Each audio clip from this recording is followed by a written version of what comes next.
Araw po, nung ako po ay pinatawag ni First Lady, usapan daw po ng Presidente, ayusin po nila ang Pasig. Kaya po agad-agad po tinawag ni First Lady para paayos ang Pasig. Gumawa po kami ng interagency na commission para buuin yung at buwan si Presidente ng Interagency Commission para buuin yung Pasig River Rehabilitation. Ito pong project na ito ay ang konsepto po nito ay iduktong ang Manila Bay at Laguna de Bay. Dahil ang mapapansin niyo po, ang pag kayo po yung naglakad dito, dire-diretso na. Yung mga tulay ay doon po sa Tagiliran at meron po parang underpass ilalim ng tulay. Yun po nagkaroon ng connectivity ang dalawang Manila Bay at Laguna de Bay. Check. Mic test. 1, 2, 3, 4. Check. Yan. Ito po ay maasahan within 3 years. Mic test. 1, 2, 3, 4. Pero in 2 years time po, malalakaran na to. Secretary, how much will it cost? Mic check. 1, 2, 3, 4. Ano po ba yung Mic check. 1, pag-iasahan ng 2, ating 3, 4. kababayan in terms of boosting yung economy, yung transportation, Ay, at season po dito sa proyekto? Malaking bagay ho kasi itong promenade na ito, not only a promenade, is a functional walkway. Hindi lang po beautification, ito functional beautification. Na pagduduktungin natin yung mga city, pamamagitan ng pagbibisikleta at paglalakad mabilis. At sa pagdating po ng araw, mapapansin niyo po ito, both sides. Meron ganito at kakaroon parang parks. Ang magiging parks po natin yung buong Pasig River. Kaya po yung kagandahan po nito, hindi lang po ito beautification, ito po functional. At magagamit pong bike lane at pati scooter at pati motorbike. Mga electrical scooter. Sir, with this huge ang head ng interagency, ano po yung plano ninyo sa mga informal settlers po? Magtatamaan po. Meron po tayong ginagawa. Ito po hindi lang po beautification. Ito po ay pa-proper deal. Kasi po itong mga site na ginagawa po na ngayon ng resettlement ay dyan po sa Baseco. Dyan po sa may pier, sa Philippine Ports Authority. Meron pong 25 hectares dyan. Almost 60,000 units po ang tatayo natin pabahay. In fact po, ngayon po nagki-clearing na para ma-umpisahan ang proyekto. Sir, sa amin, sir, sa RTPM, ano po yung sa akin yun sa mga kababayan? Ito po, sa pamamagitan po ating mahal na Pangulo at unang ginang, nagkaroon po itong proyekto na napakabiglaan pong biglaan pong pinagawa po sa amin. At ito po ay hindi po nagawa ng mga past administration. Sa pamamagitan po ng ating mahal na Presidente at ating mahal na unang ginang, mapapabilis po ito ang Pasig River Rehabilitation. Sir, yun po sa budget, sa funding nitong ating project, magkano po sa matagkali? Ano po ito kombinasyon po ito Mapapansin niyo po, bakit po tumayo ito? Wala pong perang gobyerno gumamit dito. Donation po ito. 1, 2, check. Kumukuha po si First Lady ng mga donation. Kaya ito po, ang pansin niyo, mabilis ang gawaan kasi donation ng pera nito. Hindi po ito nagpili. Kaya ito po, in kind po binibigay ng mga donors. So how much?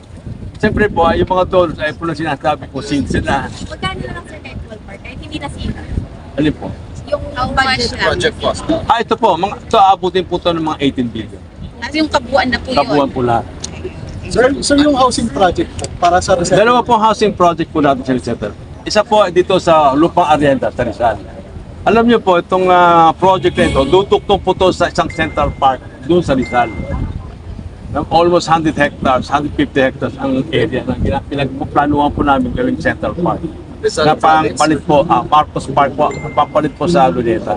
Yung part din po ng donation yung babae. Yung pabahay po na po, yung lupa, magkukuha tayo ng parang hindi naman reclamation, yung attrition po doon sa Pasig, sa Laguna de Bay, i-develop po natin into a new development for housing. Sir, Marcos Park yung magiging pangalan. Which Marcos? Hindi, Marcos Administration. Okay. Baka po maging Marcos Park kasi siya po gumawa. Ayun. So pwede pangalanan ng Marcos Park ito. Pwede pangalanan ng Marcos Park kasi siya po nagpagawa. Sir, sabi niyo po, Sana nga po. Pasig River. May mga ISF po ba? Opo, marami. Kaya po hindi po pwedeng walang programa sa mga ISF kasi tatamaan sa ng development.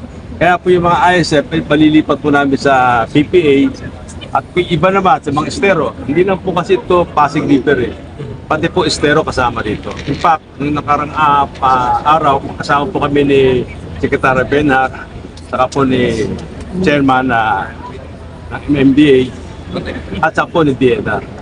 Secretary, we have estimated ISF families na ma-affected po nito entire project. 5,000 per validation. Right now, ang validation namin 5,000. Pero aabot siguro ng mga 10,000. Ayos na family. Ayos sa family. Sir, wala na pong right of way issues pati sa ibang cities like Pasig, Wala akong right of way. Meron pang maila-ila naka-encroach. Pag-usapan na lang ho natin.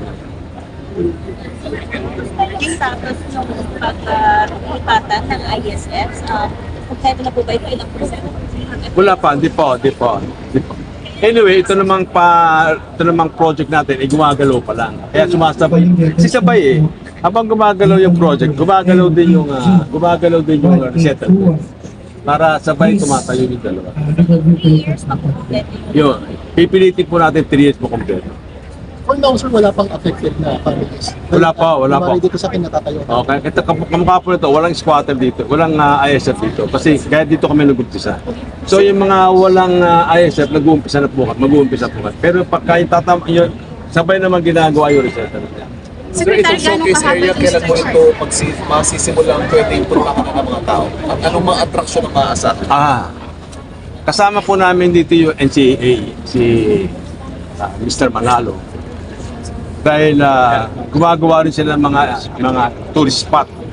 Kasama po yan ng mga kamukha po ng Department of Tourism. Ito po, composite po ito ng mga department. Kaya po nagkaroon kami ng ang tawag doon? Interagency Council. Sama-sama po kami doon. Hindi lang po DSUD ang nagpo-project rito. Lahat po kami ng mga department. Lalo po, ang pinaka-importante po ito, DNR. Kaya pinaka-malaki role po dito ang DNR, si Secretary Yuro. Kaya po siya po ang natutulak ng higit at pagandahin yung buong Pasig River at palinawin yung tubig. So after today's inauguration, pwede na pupunta at least this showcase area. Pwede na po ito. Ito po makakakita po, every year meron kayo papasalan na may nabubuo. Every 6 months may nabubuo po tayo na gantong prominent. So, ito na ang kagandahan po, duktong-duktong na po ito. So, from Binondo, makakarating na po kayo ng Makati. Maglalakad lang kayo. So, gano'n po kahaba yung stretch ng project na ito? The entire stretch ng kilometro. 25 kilometers more or less. So, dalawa yan, 25 saka 20. So, 50 kilometers overall. So, magkakaroon po ng loop yan. Para pag nag-jogging po kayo, 50 kilometers po i-jog nyo. Sir, sorry. Wow. Makati, what's the Guadalupe? Hanggang Guadalupe Bridge, Makati. Oh, hanggang dulo yan. Pwede hanggang hanggang Kainta. Prominent, sir. Prominent. Manila, Dubai, Laguna, Dubai. Ang galing pala, wow. President Marcos has 6 million target for housing grants. Nag-umpisa kami. Alam nyo, yung pabayo po natin, hindi ganun katimple eh. Hindi po yung horizontal na isang 6 na buwan, 2 buwan matatapos. Building kasi ito eh. Yung building ko minsan, may mga areas na malampot, may meron sa patikas. Kaya po, hindi kami makapasapit po ng numero. Pero ang nakalatag po, may higit sa million. Nakalatag po, nakaplano, pwede tayo. Yung pagtatayo po, doon po maraming problema. Kasi pag building po, hindi natin pwede madali. Baka ma-conformisyo ang structure. Pero kaya yung target po na 6 million. Yung target po namin ng Presidente, na nakalatag po yan, ilalatag po yan hanggang administrasyon. Pero hindi nyo huwag nyo asahan na matatapos agad. Kasi po building eh. Hindi ka mukha ng building. Isang building po matatapos po 3 taon, 4 taon. Ito yung mga building. Hindi ganun kabilis ginagawa eh. Kaya kung minsan, nape-pressure kami na mag-deliver, pero kasi nga ang tagal ng building itayo. Hindi nyo pwede magtayo ng mababa kasi wala na po tayo dito. Kaya makikita niyo po, ganyan katataas ang magiging pabahay natin. Kasi kailangan na po natin yung airspace. Sir, yung relocation of the ISFs for this project, ano yung projected cost? Malaki. Ballpark, sir. Sabihin nyo, bibigyan nyo ng 1 milyon isang squatter, isang ISF na pondo. Private funds ito Hindi po natin gumagamit ng government funds. Even for the relocation, sir, you're Yes, not sir. going to use public funds? Oo. Ang gamit po natin dito, private funds. Ito po yung mga formula po ng ating presidente. Na ang ginagamit po natin ito, kasi po yung private funds, niikot lang po yung pera eh. Hindi ka mukha ng government funds. Pagka nilabas mo, hindi na bumabalik. Kaya nauubos yung gobyerno ng pera. So 18 billion, sir, no? Yung estimated Ito, cost natin 18 for the billion. entire, ano? Ah. Ano na ho ba yun? May pledge na? O may pondo na? Marami na nagpe-pledge. Puro pledge pa lang, sir. O pledge, pero may ano yun may sistema po, hindi lang pledge Pare, nag-pledge ka. Tapos makakabuo na po kami ng commercial. Kasi po ito, sa iba po ng commercial, ito po yung bike lane, saka pedestrian. Sa ilalim po, yun ang commercial. Yun po ay property, real estate value. Yun po pwedeng gamitin pang pondo ng pagtatayo lang. Kaya ito, baka walang government funds din. Kailangan na po natin mag-isip po ng mga mekanismo para po makausad ang ating ekonomiya kung ang gobyerno po ay nahihirapan. Sir, yung rent ng commercial property sa baba, kanino po ang office po po? Yung pong nagpondo, So parang essentially binili ng nag-donate? nag-donate. Essentially, investment po siya, hindi siya donation. Investment, hindi sa donation, investment. So wala tayong nilalabas na pondo. Kamukha niya, kung maglalakad po kayo dito, sa baba aircon. Kasi ito, kaya namin ginawang naka-on ground. Kasi matatakpan to. Ayaw po ng NCAA. Kasi ng NCAA, flat lang yan at may irespetuhin ang post office. Kaya binaba namin. Ngayon, pagdating yung mapapansin nyo, dun sa dulo doon, since wala nang historical structure, tataas. So can we call this as a public-private partnership? Yan, PPP.